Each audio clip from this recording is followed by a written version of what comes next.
বাংলার তরুণদের হৃদয়ের স্পন্দন, বাংলাদেশের কিংবদন্তি তরুণ নেতা শরীফ ওসমান হাদিকে হত্যা করে হত্যাকারীরা ভারতে গিয়ে জামাই আদরে প্রতিপালিত হচ্ছে। আমরা ভারত সরকারকে বলতে চাই, শরীফ ওসমান হাদির হত্যাকারীদের বিচার করবার অধিকার বাংলাদেশের রয়েছে। আমরা বিচার করব আল্লামা দেলোয়ার হোসেন সাঈদীকে মিথ্যা মামলার মাধ্যমে রায় দিয়ে প্রায় 100 প্রাণকে ঝরিয়ে দেওয়া গণহত্যার। আমরা বিচার করব শাপলা চত্বরে সংগঠিত গণহত্যার। আমরা বিচার করব বিরোধী দলীয় দেশপ্রেমিক নেতৃবৃন্দকে মিথ্যা মামলার মাধ্যমে জুডিশিয়াল কিলিং এর নামে প্রতিটি হত্যাকাণ্ডের।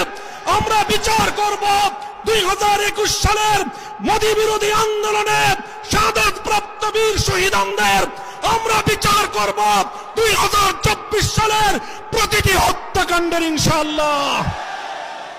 ঐতিহাসিক পলাশী দিবস, যেদিন বিশ্বাসঘাতকতা এবং গাদ্দারির মাধ্যমে বাংলার চির উন্নত স্বাধীন নবাব সিরাজউদ্দৌলার কাছ থেকে বাংলার ক্ষমতার মসনদ কেড়ে নিয়েছিল লর্ড ক্লাইভের দল।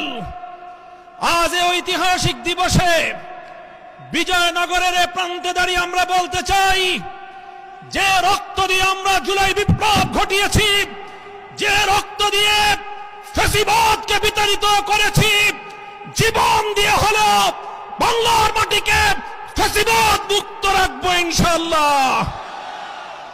এটাই আজ আমাদের শপথ। আমরা আমাদের জুলাই বিপ্লব সহ 15 বছরের ফ্যাসিবাদ বিরোধী সংগ্রামের অন্যতম সহযোদ্ধা বাংলাদেশ জাতীয়তাবাদী দল বিএনপি নেতৃবৃন্দের কাছে সবিনয়ে আবেদন করতে চাই, আহ্বান জানাতে চাই, ফ্যাসিবাদের বিরুদ্ধে লড়াই করে বাংলাদেশ স্বাধীনতা অর্জন করেছে।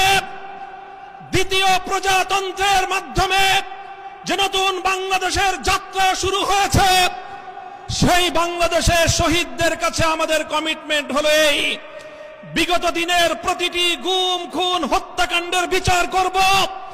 আমরা বিচার করব 2009 সালের পিলখানা ট্র্যাজেডির। আমরা বিচার করব আল্লামা দেলোয়ার হোসেন সাঈদীকে মিথ্যা মামলার মাধ্যমে রায় দিয়ে প্রায় 100 প্রাণকে ঝরিয়ে দেওয়া গণহত্যার। আমরা বিচার করব শাপলা চত্বরে সংগঠিত গণহত্যার।